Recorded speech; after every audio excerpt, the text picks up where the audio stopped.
Oke, assalamualaikum warahmatullahi wabarakatuh. Balik lagi bersama gua Galang di channel Galang Friendstian. Oke, jadi pada kesempatan hari ini gua mau ngucapin terima kasih banyak buat kalian para cimiter, bedah misteri, dan juga spesial narasumber yang udah support channel gue sampai 1000 subscriber. Tepuk tangan semuanya.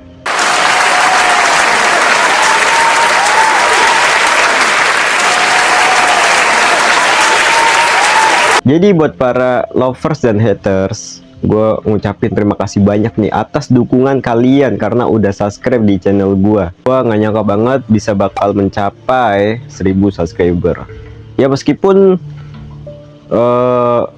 terlalu lama gitu kan, maksudnya dalam 2 tahun lebih baru mencapai 1000 subscriber. Emang dari gue nya juga jarang upload gitu, makanya wajar aja kalau subscribernya itu berjalan dengan lambat. Tapi nggak apa-apa, oke, gue ngucapin terima kasih banyak buat kalian semua yang udah subscribe.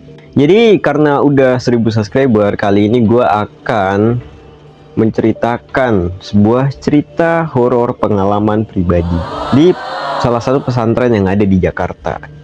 Jadi ketika itu, jadi kalau di pesantren gue itu sistemnya adalah kelas 1 sampai kelas 6, beda sama sekolah luar. Kalau sekolah luar kan formal pada umumnya itu ada kelas 9, ada kelas 10, 11, 12 gitu, dan sampai kelas 3 SMA.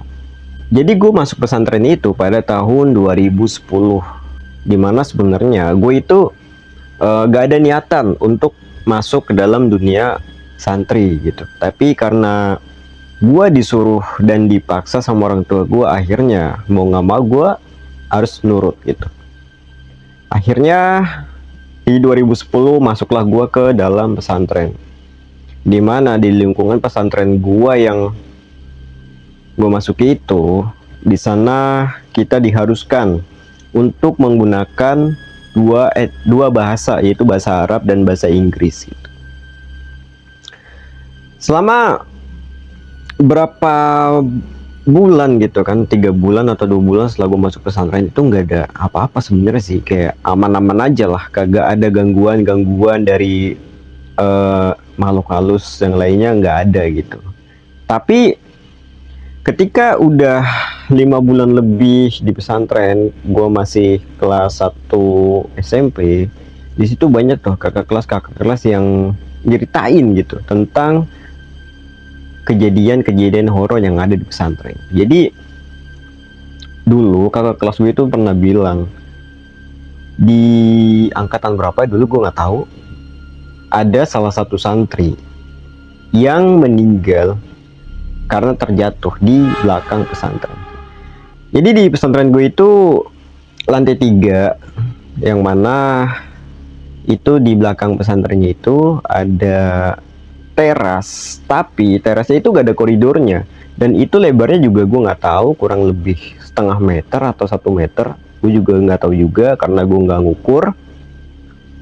Jadi ketika hari Minggu, jadi dimana hari para santri itu melakukan bersih-bersih gitu, ketika bersih-bersih, dia nggak sengaja tuh terpleset sehingga dia itu terjatuh ke bawah, dan di bawah itu ada kayak pagar dan juga ada kayak beling-beling gitu di atasnya tuh, kayak kawat berduri gitu dan lain sebagainya. Dan akhirnya dia jatuh, dan itu ketahuan sama orang warga sekitar gitu. Sudah ditemuin, ternyata sudah tidak bernyawa. Karena dari kejadian itu, setiap ada santri yang membuang sampah ke belakang kamar, maka kamar itu akan diteror, satu kamar gitu. Jadi kamarnya itu disekat-sekat dari ujung sampai ujung, berbentuk letter L gitu.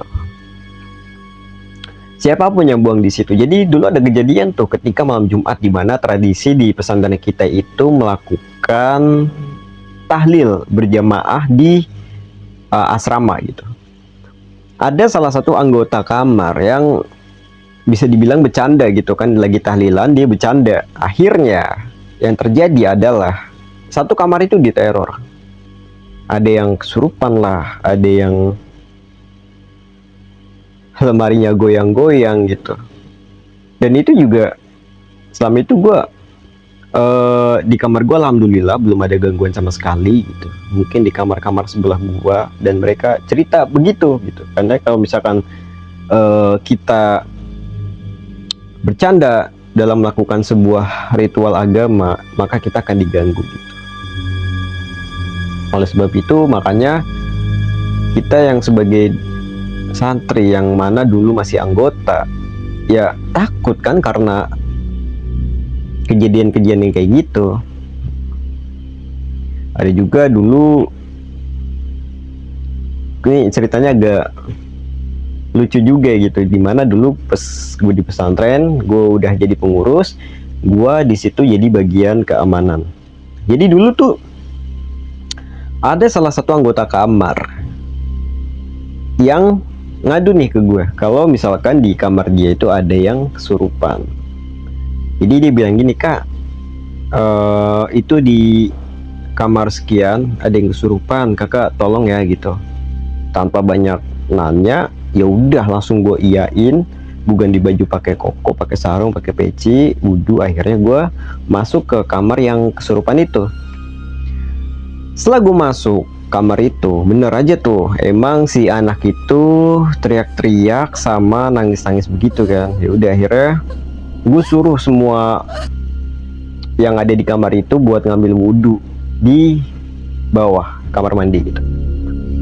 Setelah mereka ngambil air wudhu, di situ gue saranin buat baca surat Yasin itu berjamaah.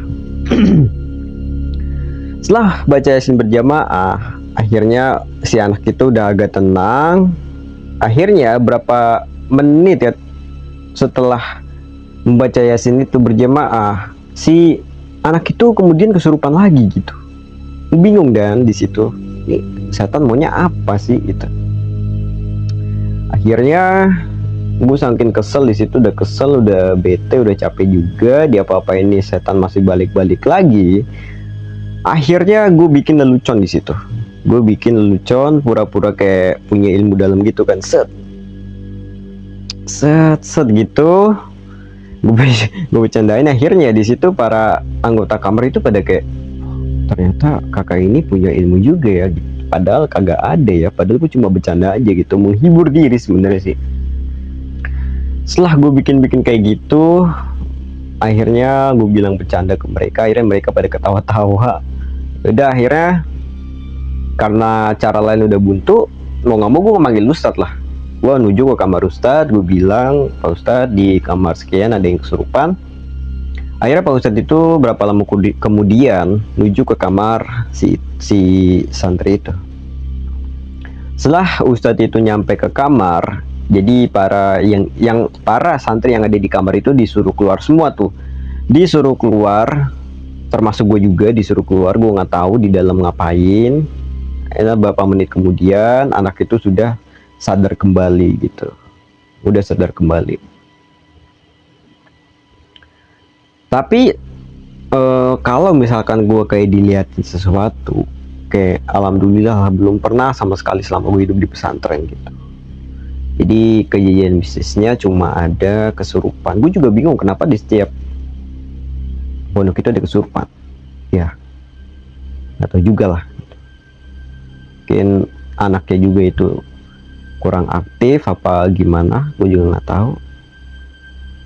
Apa mungkin masalah mental mereka, gue juga nggak tahu juga ya.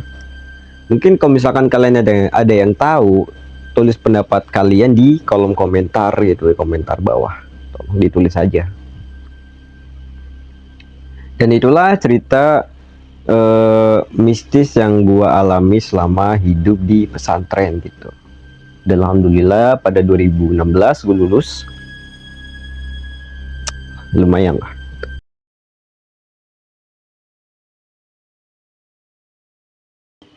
Oh ya, gue lupa ngasih tau juga kalau gue sambil tiduran gini agak sorry banget lah, soalnya gue lagi agak mager juga gitu, kayak enak banget cerita sambil rebahan gini tuh ternyata enak juga gitu kan. Ya udah gini aja apa adanya, soalnya gue kalau nyet up gitu agak capek juga ya, jadi agak gini aja lah. Kalau misalkan kalian suka ya tonton, kalau nggak suka ya udah skip aja gitu. Oke, mungkin ini aja pengalaman dari gua. Mungkin bagi teman-teman semua yang punya cerita pengalaman horor, bisa banget nih tulis cerita kamu di email yang ada di deskripsi bawah atau DM IG gue, atau bisa juga chat WhatsApp gue. Nanti semuanya bakal gue cantumin di deskripsi bawah gitu.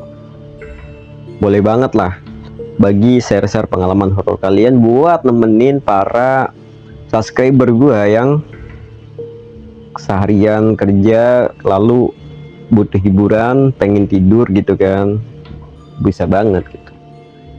Jadi sekali lagi gue ngucapin terima kasih banyak buat brosis semua yang udah subscribe di channel gue, baik haters maupun lovers. Terima kasih semuanya, tanpa kalian maka channel gue nggak bakal bisa kayak gini gitu. Jadi ini aja yang bisa gue sampaikan. Apabila ada salah kata gue mohon maaf. Sampai jumpa di video selanjutnya. Assalamualaikum warahmatullahi wabarakatuh.